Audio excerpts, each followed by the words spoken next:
Namaste everyone.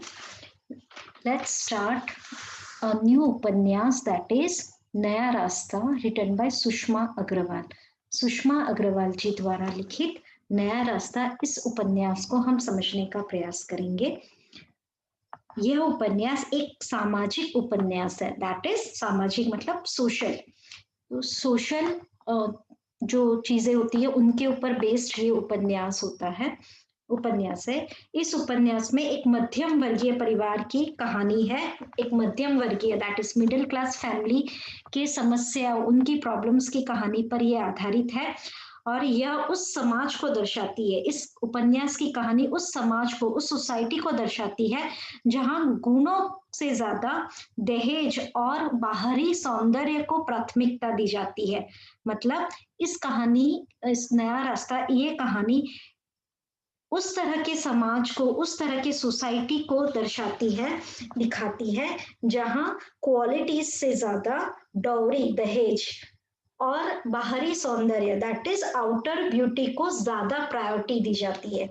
हम उस middle class family, उस समाज में रहते हैं जहां आज भी कई जगहों पे डाउरी और जो आउटर ब्यूटी है उसको ज्यादा इंपॉर्टेंस दी जाती है as compare to the inner beauty, या जो क्वालिटीज होती है उससे ज्यादा उनको इतनी इंपॉर्टेंस नहीं दी जाती है.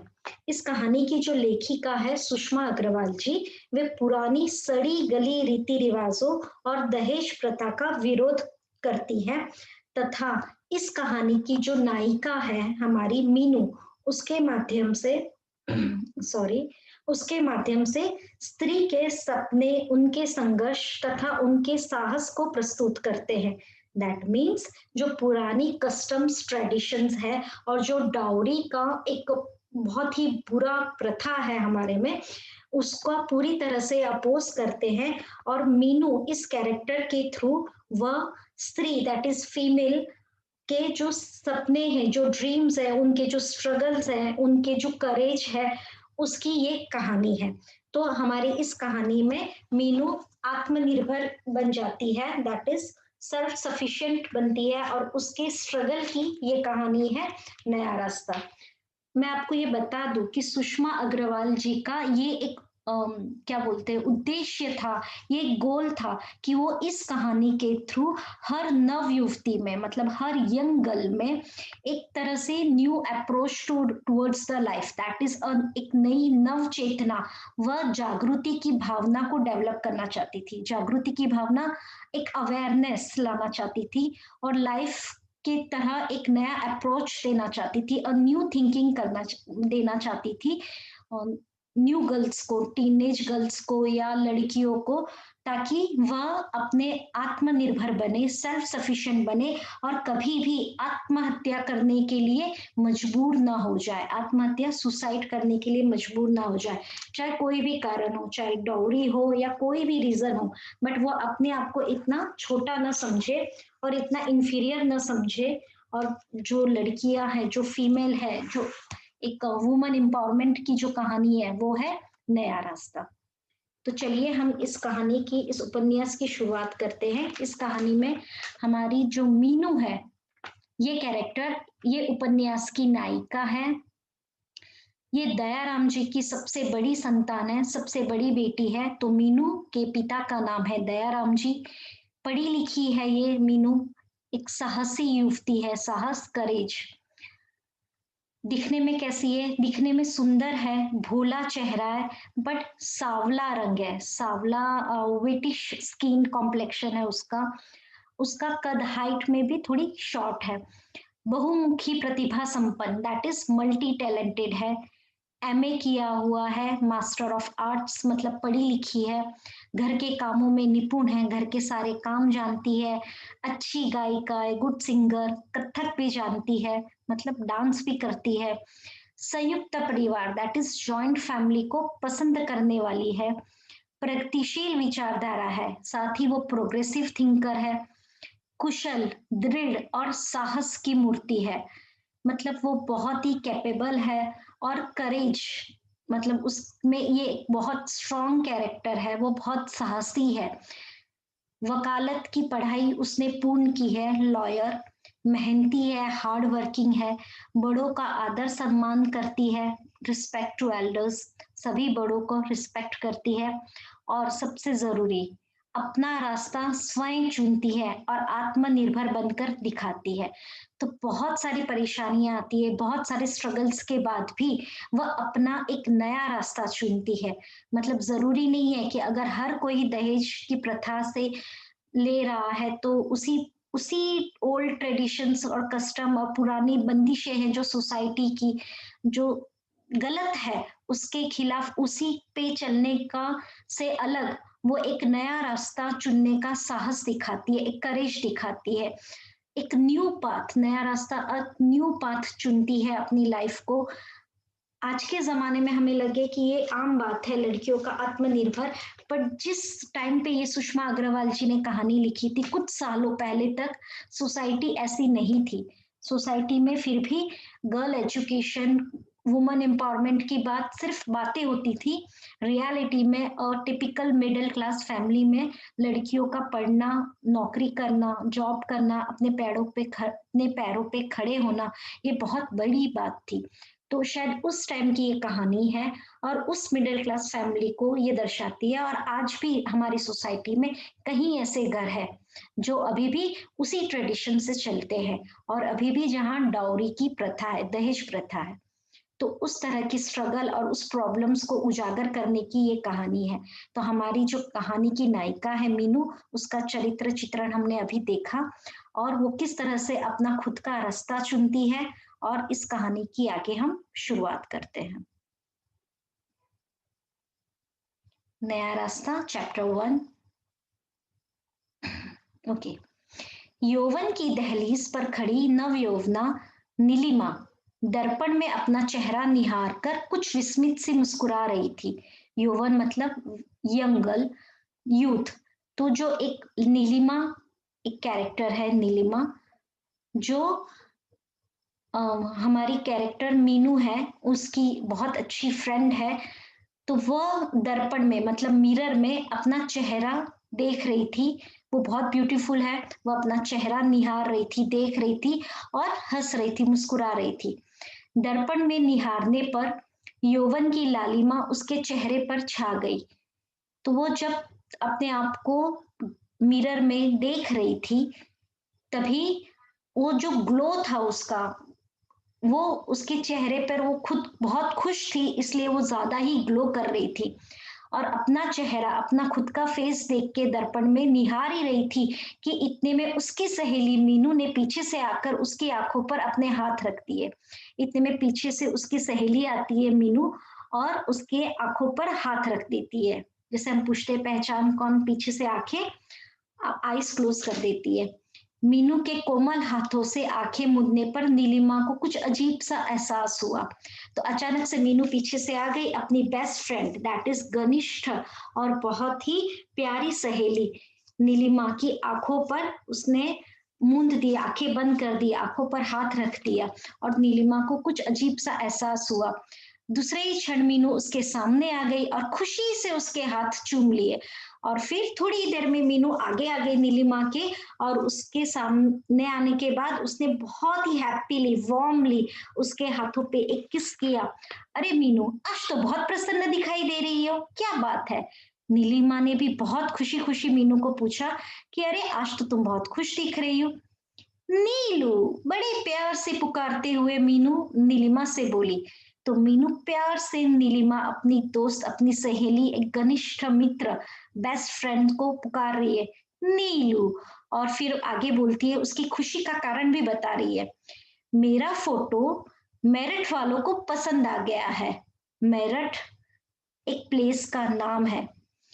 तो मीनू का जो फोटो था, उसका जो पिक था, वो मेरठ में जो लड़का है एक, उनको पसंद आ गया है, मतलब कहीं ना कहीं उसकी शादी की बात चल रही थी।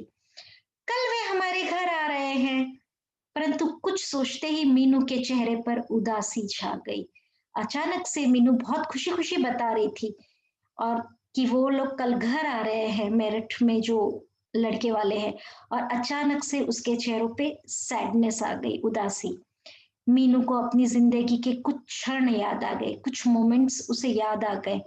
पहले भी कई लड़कों ने उसे देखा, पर किसी ने कद की छोटी व किसी ने सावली, that is whitish skin, whitish complexion बताते हुए उससे शादी करने से इनकार कर दिया था। अचानक से मीनू फ्लैशबैक में चली जाती है और वो सैड हो जाती है।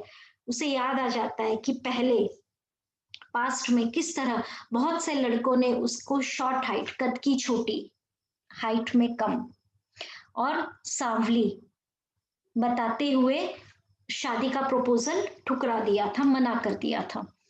अतीत की स्मृतियों में डूब जाने पर, अतीत पास्ट, स्मृति मेमोरीज, तो अतीत की स्मृतियों में डूब जाने पर उसकी आंखें छलछला उठी। आंखें छलछला उठना मतलब आंखों में पानी आ जाना, आंसू आ जाने। नीलिमा उसके हृदय की बात समझ रही थी। नीलिमा उसकी बहुत अच्छी फ्रेंड है, वो उसके दिल की बात, उसके मन की बात समझ गई। उसने मीनू का ध्यान इस ओर से हटाने के लिए अनेक मुद्राओं में खींचे अपने फोटो उनके सामने रख दिए और एक एक करके दिखाने लगी। नीलिमा को समझ में आ गया कि मीनू के मन में क्या समझ रहा है, क्या चल रहा है। उसे ही तो सच्ची दोस्ती बोलते हैं, that is the good and best friendship, कि बिना बोले हम अपने फ्रेंड के मन में क्या चल रहा है वो पहचान ले। इसलिए नीलिमा ने उसको उस दर्द से, उस पास्ट मेमोरीज, अतीत की स्मृतियों से बाहर लाने के लिए उसने क्या किया, उसने अपने बहुत सारे फोटो उसके सामने रख दिए। Photo it's an English word, same Hindi में भी तस्वीर नहीं बोल रहे हम लोग, फोटो ही बोल रहे। तो और मुद्रा मतलब पोज, तो उसने डिफरेंट डिफरेंट पोजेस में, डिफरेंट मुद्राओं में जो फोटोज खींची थी नीलिमा ने, वो उसने मीनू की ओर रख दी ताकि उसका ध्यान वहां से हट जाए, उसका अटेंशन जो पास्ट मेमोरीज है उससे बाहर आ जाए। वो नीलिमा सुंदर तो थी ही, उसके फोटो और भी अधिक आकर्षक लग रहे थे। नीलिमा बहुत ब्यूटीफुल थी और इन फोटोज में वो और ज्यादा आकर्षक मतलब अट्रैक्टिव लग रही थी। नीलिमा की सुंदरता देखकर मीनू से चुप न रहा गया। मीनू बोल पड़ी। वह उसकी प्रशंसा, प्रशंसा प्रेस करना, अप्रिशिएट करना, तारीफ करना, वो उसकी प्रशंसा करते हुए बोल ही पड़ी, नीलिमा, लगता है ईश्वर ने तुझे फुर्सत में बैठ कर बनाया है। क्या नाक नक्श है तेरे, और ऊपर से गोरा रंग, वाह! जो कोई भी तुझसे विवाह करेगा वह वास्तव में बहुत ही भाग्यशाली होगा। तो यहाँ मीनू अपनी फ्रेंड नीलिमा को अप्रिशिएट करती है उसके पिक्स को देखकर और बोलती है कि ईश्वर ने, भगवान ने, गॉड ने तुझे बहुत अच्छे से फुर्सत में मतलब आराम से बैठकर तुझे बनाया है। एंड क्या नाक नक्श है तेरे, नाक नक्श फीचर्स, कि क्या तेरे फीचर्स है, फेस के फीचर्स है, और ऊपर से गोरा रंग, अ वेरी फेयर स्किन, ऊपर से तेरा गोरा रंग, वाह!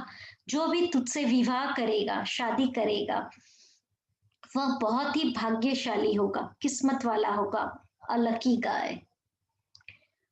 मीनू के मुंह से अपनी प्रशंसा, अपनी तारीफ, अपना अप्रिशिएशन अपने लिए सुनकर नीलिमा दिल ही दिल में, मन ही मन में बहुत प्रसन्न उठी। शी वॉज वेरी हैप्पी अपनी तारीफ सुन के।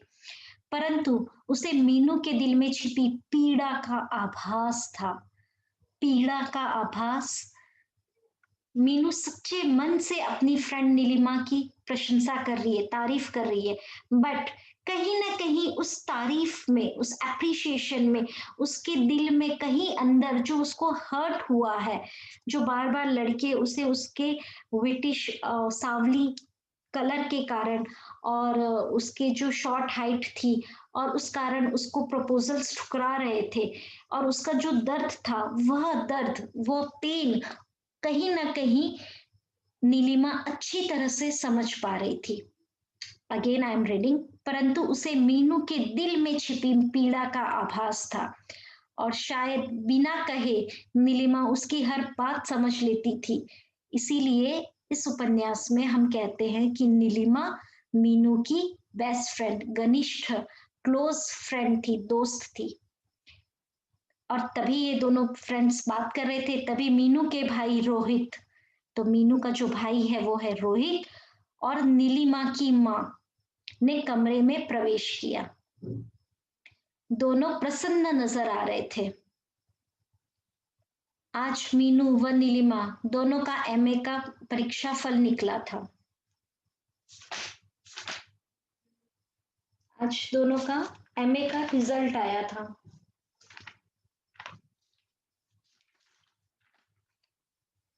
मतलब दोनों ने एमए का एग्जाम दिया था, तो मीनू का भाई रोहित और नीलिमा का माँ, तो मीनू नीलिमा के घर आई थी और अभी रोहित मीनू का भाई वह बात बताने के लिए आया कि तुम्हारा रिजल्ट आ गया है। दोनों प्रसन्न नजर आ रहे थे।